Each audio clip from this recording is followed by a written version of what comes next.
What's up? My name's Quinn Dodge. Welcome to my YouTube channel. If you're new here, make sure you hit that thumbs up button and leave a comment down below on how well this video was. I'm sorry about the audio quality. I didn't have time to buy a mic or anything like that. So this is kind of last minute videos. So let's get into this video, huh? Okay, so for today's video, I'm going to be talking about the common carp and the 3 most popular ways to fish for them. Now, to specify, I'm talking about the common carp, obviously in North America and not nowhere else. Just the 3 most popular ways to fish for them in the North America so far. Okay, so I want to provide a little bit of feedback, a little bit of information about the common carp and to educate the viewers, because I know that some of you guys might not know what a carp really is or how it's brought over here or introduced, you know. So the common carp was a big delicacy and actually a prized fish in Europe, even though it is seen as a trash fish in the United States. And it was originally brought over here as a food source when the Europeans came over here because, well, they missed it. When the Europeans came over here, there was no carp. So they demanded for carp to come over here, and the United States saw the carp as this huge food source that we could use instead of other native game fish such as bass and crappie and other things like that, which we were killing in commercial fishing. So it was brought over here, and it was this huge resource. It really flourished the business, and it became very popular to raise carp in these big farms. And then people would pay pretty good money for these, such as it'd be like $1 a pound, which is pretty expensive in those days. But then as time grew on, more and more carp came more and more flooding the system almost with carp. And what happened is it soon declined. The popularity of carp declined downwards, and people didn't really want to eat them anymore. The price went from $1 a pound to 20 cents. And after that, it just didn't really become that popular to eat them. And from then on, it became this kind of the stigma of carp are these trash fish. They're really bony. They're useless, you know, fertilizer. That's basically their main thing they use them for nowadays. And they still are a really good food source. And still over in Europe and China and other places like this, they're still seen as a delicacy. Even though us Americans, we're the only country that goes, no. So how did the carp kind of get into these river systems and the lakes and stuff like that if they're farmed? Well, they were introduced into the water mainly because they escaped. You know, either a bird caught one and the eggs fell into the water, which I think is believed to have happened in Lake Lowell in Idaho, is that a bird picked up a carp, and the carp actually dropped eggs into the water, and what happened was that the carps kind of took over Lake Lowell. And now carp are an invasive species in Idaho, and they are labeled as an invasive species. That's why there's no regulations on them. And I know many people will say that, oh, well, they're natural, they're naturalized into the system, and they actually help out the ecosystem, which in reality they don't. They just don't. They might help a little bit, but what happens is that these common carp, they take over the ecosystem. They're really hardy fish, so they can survive almost anything. Like say you have a major drought, which kills the panfish, or a major winter, it kills the panfish, or the bass. It won't kill the carp. And so what happens is these carp can flourish, and what they do is, since they're such a messy eater when they eat the bottom, they kick up all this phosphorus and nitrogen into the water column, and this makes the algae in the water and the bacteria to bloom, causing these huge algae blooms, which could cause lake to close, such as Lake Lowell right now, which you can't go in because it's the blue-green algae, which is toxic to humans. And of course, they also eat bass eggs and crappie eggs and whatever eggs. But they also de-root plants because when they eat, the roots of the plants get exposed and they die, causing less vegetation. So they disrupt the whole ecosystem, and no matter what people say, they actually are an invasive species, no matter what. Okay, so let's get into the 3 major ways to fish for them. So obviously the first and most popular way, I believe, is the bow fishing for carp. Now I say bow fishing for carp is the most popular way in the US to fish for carp, even though it's more of a hunting, is because it became so popular in the US because, well, one, it's fun to shoot one with a bow, and you get this whole excitement because it's like, it's action packed, there's one after the other, and you could do it basically anywhere, and you have unlimited number of shots because you can kill as many as you want. So these bow fishing has become so popular, and the one reasons why it is I rank it as number one is because more people do it, obviously. So in the US, it's become really popular, and it's become so popular that you can buy boats that are specifically built for bow fishing.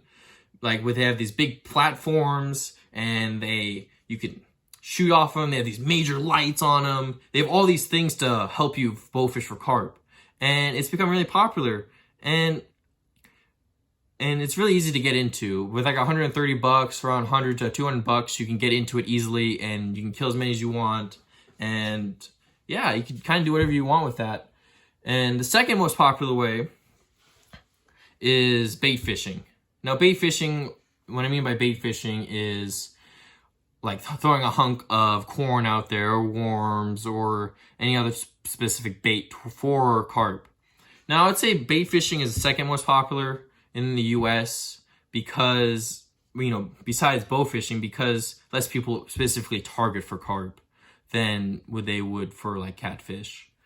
Now, in Europe and stuff like that, I'd say bait fishing is probably the most popular way for fishing for carp, because they don't really want to kill the carp as much as we do, because they are invasive species. And bait fishing is a way, if you don't want to kill the carp, you can catch and release the carp, and that is really cool if you're into that.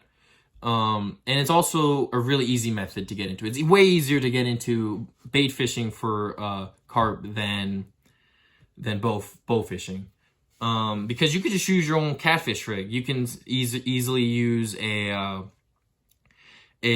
Abu Garcia, Ambassador, whatever your whole catfish setup is, can be used for carp fishing.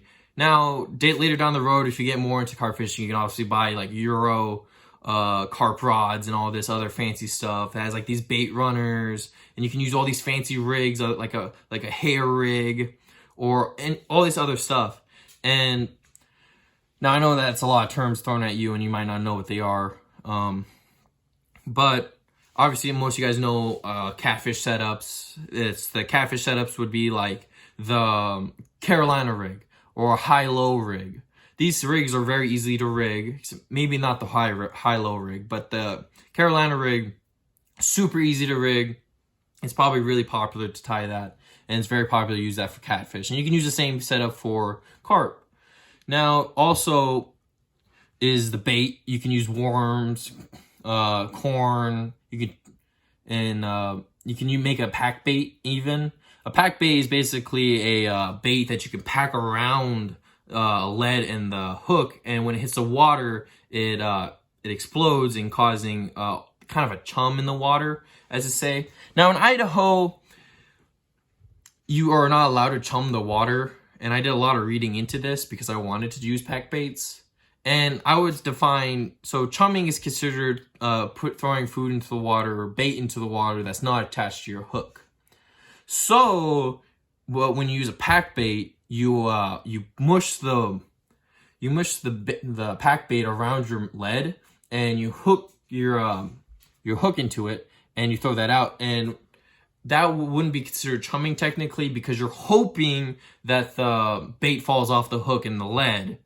Now, some might say that is still chumming, but in my eyes, that's no, and I can easily explain how it's not. Pack bait's really easy to make. You just use some like Jello, some corn, and some sort of like cornmeal or oatmeal or anything like that, and it's really easy to make. Next up on the list is going to be fly fishing, and fly fishing is the third most popular because it's rising in popularity. More and more stores are selling carp flies. It's being advertised more on websites. Buy this carp rod, these carp flies, these carp candy flies, all these things around carp. And it's becoming more and more popular. And it's because Well, they're this massive fish with a lot of muscle, and when you hook one, you just hear the drag go zzz, and it's really fun to hear that, and they're a really fun fish to fight.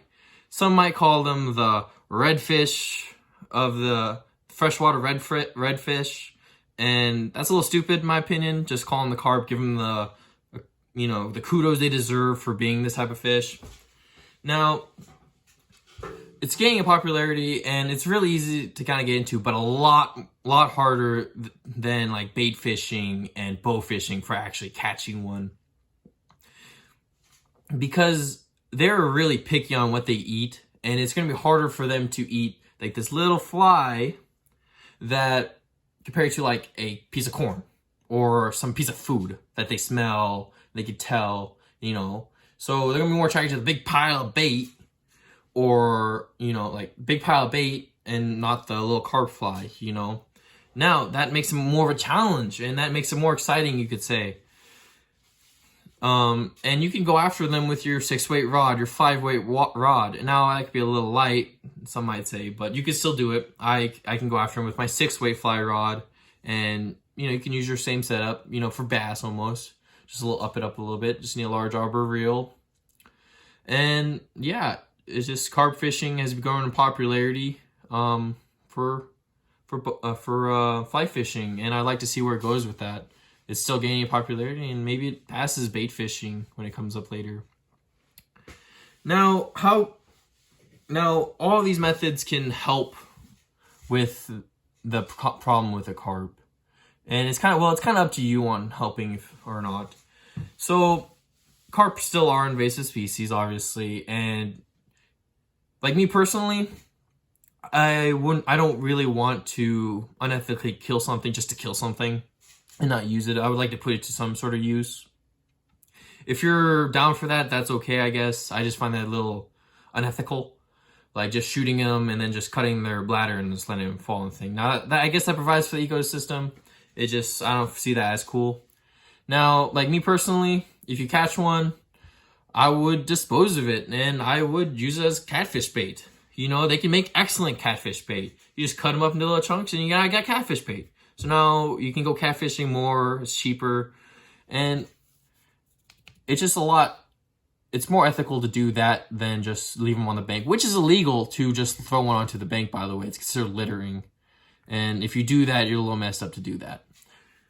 Now, for my final send-off, thank you guys for watching the video.